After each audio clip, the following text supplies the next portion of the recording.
Hello viewers, कैसे हैं आप? उम्मीद है आप सेहतमंद होंगे। अंबिया अलैहिस्सलाम निज़ाम ज़िंदगी का मुसव्वदा लेकर आए, जिसके अंदर तौरात, ज़बूर, इंजील मुक़द्दस और आखिरी ज़ाब्ता हयात कुरान पाक अंबिया अलैहिस्सलाम आसमानों से लेकर इस दुनिया के अंदर लाए।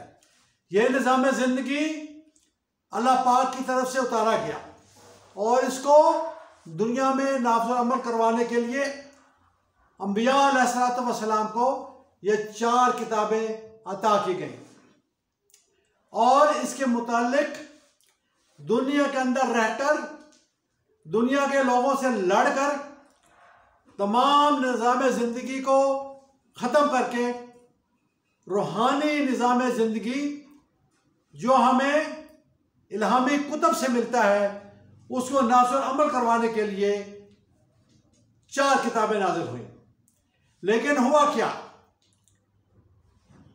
क्या ये सोचना है, थिंक अबाउट इट, कि ये निज़ाम ज़िंदगी हमने नाफ़िज़ुल अमल क्यों नहीं किया। यह कुरानी शरई अहकामात को हमने नाफ़िज़ुल अमल क्यों नहीं किया, जबकि एक और निज़ाम ज़िंदगी, एक और ज़ब्त हयात जो कार्ल मार्क्स ने लिखा, वो यहूदी जर्मन था। जर्मन वालों ने उसको अपने मुल्क से निकाल दिया और वो फ्रांस आ गया।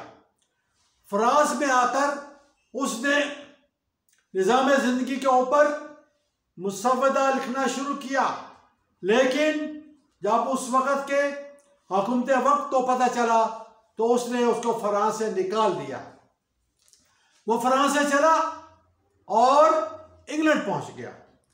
इंग्लैंड में उसको पनाह मिली और उस कार्ल मार्क्स ने एक मुकम्मल ज़ाब्ता हयात लिखा जो कि डॉस कैपिटल के नाम से मशहूर हुआ। अब उस डॉस कैपिटल को, जो निज़ाम ज़िंदगी था, वो मुल्कों में लेकर चला। चाइना ने उसको रिसीव किया, रशिया ने उसको रिसीव किया, इस तरह और भी कई सोशलिस्ट मुल्कों ने उसको रिसीव किया और उसको अपने मुल्क के अंदर नाफ़िज़ुल अमल किया। और आज देखें कि चाइना ने कितनी तरक्की कर ली है।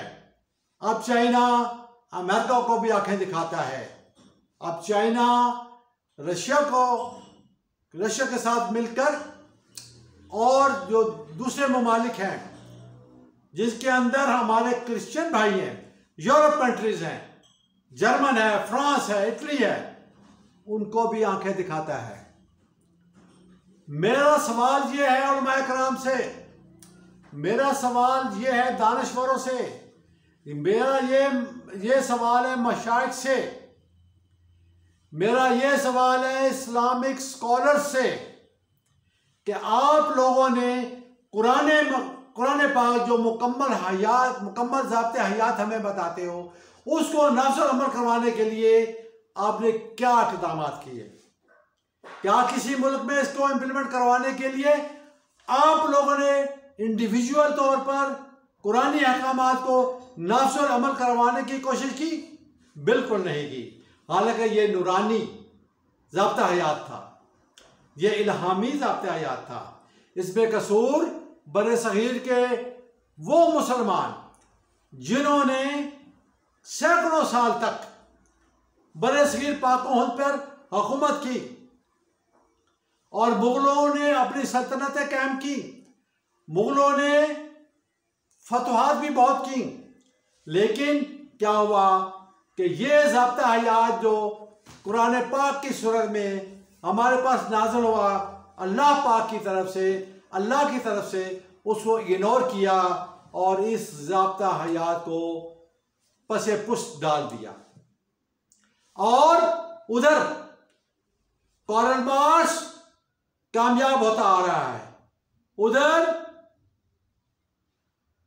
रशिया के अंदर सोशलिज्म कामयाब होता जा रहा है।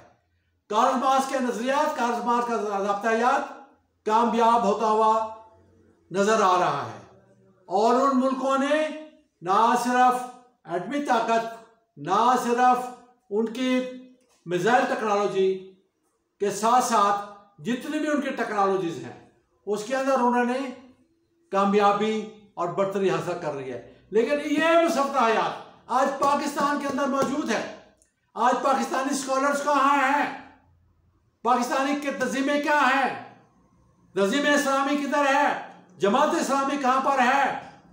और लब्बैक या रसूलुल्लाह वाले कहाँ हैं? वो इस मुसफ्फा हयात को, इस ज़ब्ते ज़िंदगी को क्यों नहीं नाफिज़ अमल करवाते? पाकिस्तान तो बनाए इस मकसद के लिए था, लेकिन आज किधर मकसद पूरा होता है? आज ये लोग किधर हैं? मैं ये कहता हूं कि कुरानी शरई अहकामात को बतदरीज स्टेप बाय स्टेप मुनकरात पर तवज्जो करें और हर मुनकर के अगेंस्ट रिट पिटीशन दाखिल करें। जब तक आप कोर्ट में नहीं जाओगे, जब तक आप हुकूमत के पास रिट पिटीशन दाखिल नहीं करोगे और इसके ऊपर कानून साजी नहीं करवाओगे आइन की रूह से, आइन के अंदर रहते हुए, उस वक्त तक ना पाकिस्तान का मुआशरा दुरुस्त हो सकता है, ना पाकिस्तान की मईशत दुरुस्त हो सकती है। क्योंकि मईशत दुरुस्त होगी सूरह माइदा आयत नंबर 38 चोरी, करप्शन, डाका डालने वालों के हाथ काटने से। मुआशरा दुरुस्त होगा सूरह नूर आयत नंबर 2 जानी मर्द जानी औरत को सरेआम कोड़े लगाने से।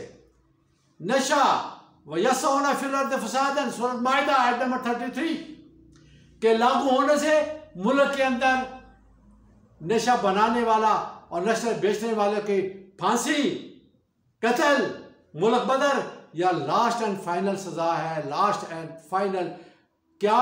Cut is one hand and one leg opposite side of the body. फिर आप इस मुल्क के अंदर नशे को कंट्रोल करेंगे। इसके अंदर बदकारों को सजा, बदकारों जनाबिल जबर की सजा संसार है। जब तक हमारे उलमाए कराम, मशाइख और इस्लामी स्कॉलर्स इसके ऊपर सीरियस नहीं होंगे, हमारी दीनी जमातें इसके ऊपर मूवमेंट नहीं करेंगी, उस वक्त तक यहाँ पर ना अमन आ सकता है, ना निज़ाम अदल कायम हो सकता है। तो निज़ाम अदल कायम करने के लिए मालो जान और इज्जत नफ्स की हिफाजत के लिए ज़रूरी है कि मुजरिम को वो सजाएं दी जाए जो हमारे कुरान पाक के अंदर दर्ज है। Come to Quran, implement Quran as a revolution of Pakistan. फी अमानिल्लाह। मैं था इकबाल खोखर और आप देख रहे थे human rights missionary YouTube channel. खुदाए पे मान दे, अल्लाह पे मान दे। Wish you good luck, have a nice day. फी अमानिल्लाह।